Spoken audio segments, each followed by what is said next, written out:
listen, this is a unique type of individual. You're either going to think he is one of the greatest assets this company's ever had, or Vince is going to physically throw him out of his office on the first day. Which also, I'm not remotely afraid of. Just for the 10-minute bit I get about Vince that would be throwing pretty me out cool. of an office. Yeah, I would love to get thrown out of an office by Vince McMahon. He was going, Vince doesn't think anything of yelling and swearing at you. And I was like, you kidding me? That's just going to be a particularly amusing part of the cartoon that is my life. The writer's job, the part of the writer's life that I would envy least is just Vince. He's almost like superhuman. I'm not just saying this because he pays me, but I've said this, even when I was angry at him, like, he's the most amazing guy I've ever met. And I really have always put him on the same level as the U.S. president. It's like, I think he's an amazing person, but he doesn't like sleep, like, and if he has an idea, like, he thinks nothing of calling up one of the writers at 4 a.m. and going, "Hey, pal, have an idea." And I think that's sometimes like why he doesn't understand, like, other people do sleep, and they grocery shop and things like that. And hilariously, Mick said that and thought it'd put me off. And I was like, 4 a.m. Vince down the phone? That would be fantastic. I'll be in stitches. Yeah. I've got an idea. And then you find out, hey, Vince, what are you doing right now? Let's get a Korean guy and see if we can make him eat a dog. Come on. Yeah. Oh, was that a worry? You looked worried there. I think that was all right. Wait, hold on. I don't want to give away our show, but just a teaser. Remember, we think people ought to come down to Montreal, if they're within a driving distance.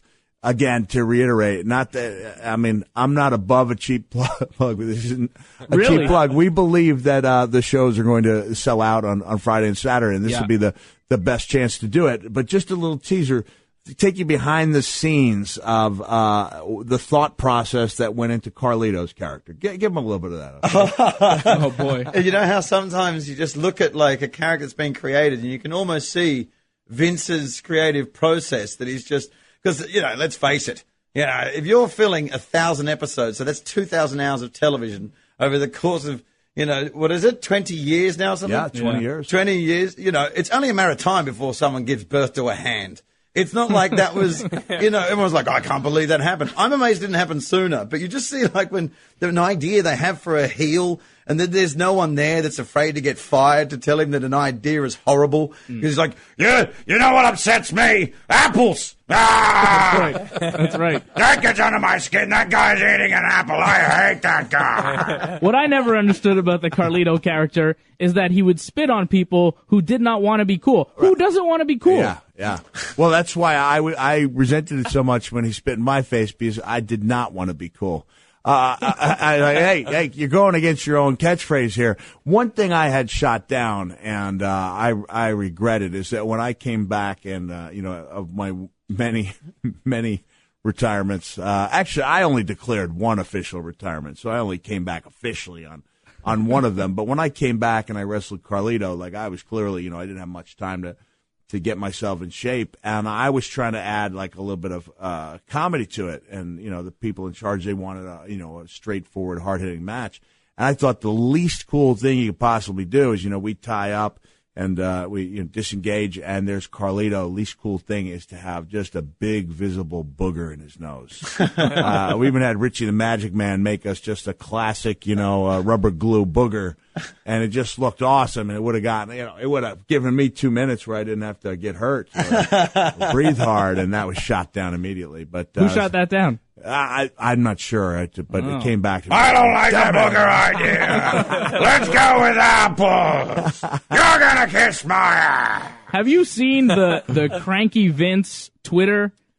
And it got taken down by the WWE. I don't know who was behind it, but there were some things coming out of that seemed like very inside information. We would hear news. We would hear news from that Twitter account, kind of joking. And then we would hear that the things would happen, like, through the other news wires later on. So don't act like you don't know. You know about Brendon, you know about Cranky Vince. And it was apparently the writing team. The less I know. The final Cranky Vince was, guess what? Everyone's working on the weekend. Because he got into the account or something, and he wrote a reply to Cranky Vince because he found out it was the writing team. The less I know, the happier I am. Well, they hire comics all the time, don't they? They hire comics? They do, don't they? I don't really know. I know. The great Patrice O'Neill used to work for the WWE. Man, You're kidding me. Yeah, he did. He lasted 2 weeks before he got fired. Yeah. You know, Which is amazing. Here's Such funny. a Is he kept genius on mind. he kept on turning up, and Stephanie McMahon was going, you're fired, right? And Patrice, in his indomitable way, was like, yeah, I know, you didn't. He's just like hanging out. He's just hanging out. Yeah, which was pretty cool. I mean, they hired guys like that, so maybe Brendon one day, if... I don't know how long I'm going to last in a corporate environment. They also hired Freddie Prinze Jr. So That's right. Freddie was there for a while, right? Yeah. I don't know. I think Brian Gewirtz deserves like the Nobel Peace Prize for lasting that long. Honestly, it's a high pressure situation to be around Vince that long on the corporate jet. I mean, that was one thing when I started as an announcer. They were like, most occasions, they fly right home after SmackDown. I'm sure you could find a seat on that jet, and I just kept coming up with excuses as to why I had to fly commercial the next day. Wow. I don't think he allows people to sleep on that plane. But famously thrifty, Mick Foley is turning down a free flight? Well, they paid for my flight. Oh, okay. Come on. What's he doing on the jet? Is he like... I heard that Kurt Angle story. He said that Vince was trying to get 2 points on him. Oh, yeah. He was Seriously? Yeah. He's competitive in nature. I got 2 points. I don't know. Let me go, man. Yeah, but trying to wrestle Kurt Angle, I mean, is he going to try and fight Brock Lesnar now? I mean, really? Why not? Because Brock would kill him. I broke my son's heart, poor Huey, when he asked me, Dad, but how would you do in a match with Brock Lesnar? And I went, looking at him like, I've always been honest about what wrestling is, and I was like, he'd kill me. And he goes, you got that look, like that broken heart look. Like, what? I was like, well, yeah. I mean, Dad was pretty good, but man, Brock Lesnar's an animal. He'd kill me. And my son is like, voice starts to shake. He's like, what if there was barbed wire and thumbtacks? And I'm thinking like, he just killed me in a different, equally quick way. And I was like, that'd be a whole different story here. Yeah. You see, it's not only like a butt kicking. It's like in the octagon, and then Brock is just sitting there chewing on a Mick bone, eating away on a thigh. What's worse is Vince yelling at you to your face, or was it him yelling in your ear like, say this, damn it? You know what? I never really got yelled by Vince face to face. We always had a pretty good relationship, and that's why if it had been established from day one, I mean, and if I came in '96 and he was yelling at me, I mean, I probably would have taken it, and I probably would have accepted that was the relationship. But it was new to me, and that's why in the book, The Hardcore Diaries, I referred to the headsets as being the magic headsets. Because the moment you put them on, all the respect you thought you'd earned over the last 12 years just disappeared. Yeah. And then, you know what, when Vince called me, like a year and a half went by with no contact whatsoever. And he was like, he left a message, I know you probably don't like me. And then he went on. And so I called him up. But I'm kind of more than half hoping to get his answering machine. And it was Vince. And I was like, hi, Vince, it's Mick. Mick, how are you? I said, Vince, I like you.